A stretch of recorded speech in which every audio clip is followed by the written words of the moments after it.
नमस्कार दोस्तों, स्वागत है आपका हमारे चैनल पर जहां हम आपके लिए अद्भुत आध्यात्मिक कहानियां लेकर आते हैं। आज हम आपको श्री रामायण की एक ऐसी कथा सुनाने जा रहे हैं जो लक्ष्मण जी की तपस्या और उनकी वीरता को उजागर करती है। हनुमान जी की राम भक्ति की गाथा संसार भर में गाई जाती है। लक्ष्मण जी की भक्ति भी अद्भुत थी। लक्ष्मण जी की कथा के बिना श्री राम कथा पूर्ण नहीं होती। जब अगस्त्य मुनि अयोध्या आए, लंका युद्ध का प्रसंग छिड़ गया। भगवान श्री राम ने बताया कि कैसे उन्होंने रावण और कुंभकर्ण जैसे प्रचंड वीरों का वध किया था, और लक्ष्मण ने भी इंद्रजीत और अतिकाय जैसे शक्तिशाली असुरों को मारा था। अगस्त्य मुनि बोले, श्री राम, बेशक रावण और कुंभकर्ण प्रचंड वीर थे, परंतु सबसे बड़ा वीर तो मेघनाद था। उसने अंतरिक्ष में स्थित होकर इंद्र से युद्ध किया और उन्हें बांधकर लंका ले आया। ब्रह्मा ने इंद्रजीत से दान के रूप में इंद्र को मांगा, तब इंद्र मुक्त हुए थे।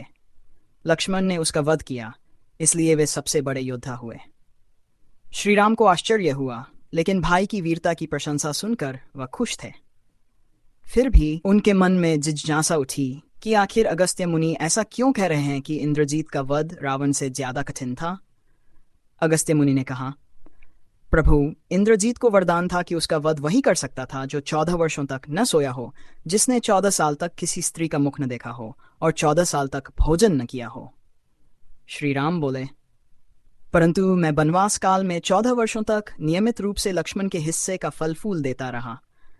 मैं सीता के साथ एक कुटिया में रहता था और बगल की कुटिया में लक्ष्मण। फिर सीता का मुख भी न देखा हो और 14 वर्षों तक सोए न हो, ऐसा कैसे संभव है। अगस्त्य मुनि सारी बात समझकर मुस्कुराए, प्रभु से कुछ छुपा है भला। दरअसल सभी लोग सिर्फ श्री राम का गुणगान करते थे, लेकिन प्रभु चाहते थे कि लक्ष्मण के तप और वीरता की चर्चा भी अयोध्या के घर घर में हो।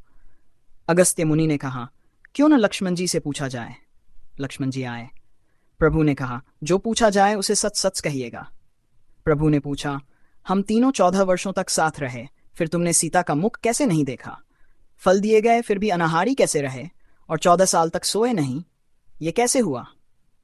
लक्ष्मण जी ने बताया, भैया, जब हम भाभी को तलाशते शमूक पर्वत गए तो सुग्रीव ने हमें उनके आभूषण दिखाकर पहचानने को कहा था।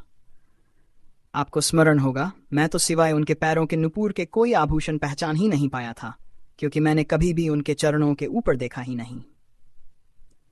14 वर्ष नहीं सोने के बारे में सुनिए।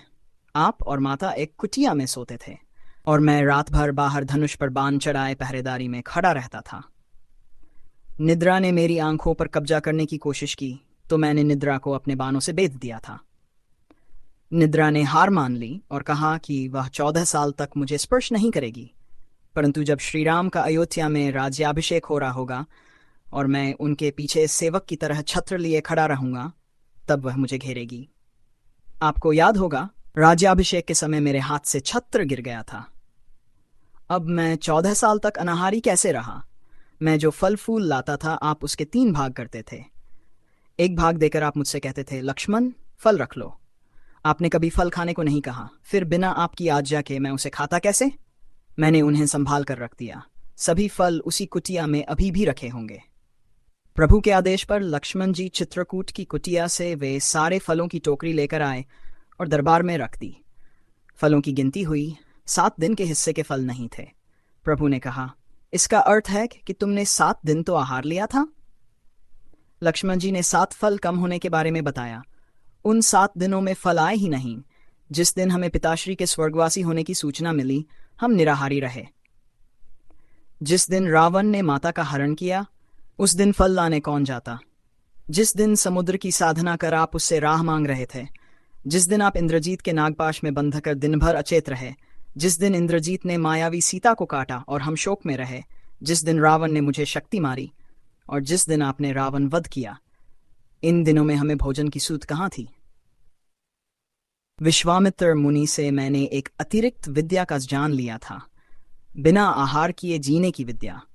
उसके प्रयोग से मैं 14 साल तक अपनी भूख को नियंत्रित कर सका, जिससे इंद्रजीत मारा गया। भगवान श्री राम ने लक्ष्मण जी की तपस्या के बारे में सुनकर उन्हें हृदय से लगा लिया। ये थी लक्ष्मण जी की अद्भुत कथा, जो हमें सिखाती है कि सच्ची भक्ति और त्याग से ही असंभव को संभव किया जा सकता है। अगर आपको ये वीडियो पसंद आई हो तो इसे लाइक और शेयर ज़रूर करें। और हाँ, हमारे चैनल को सब्सक्राइब करना न भूलें। जल्द ही हम ऐसी ही और प्रेरणादायक कथाएं लेकर आएंगे।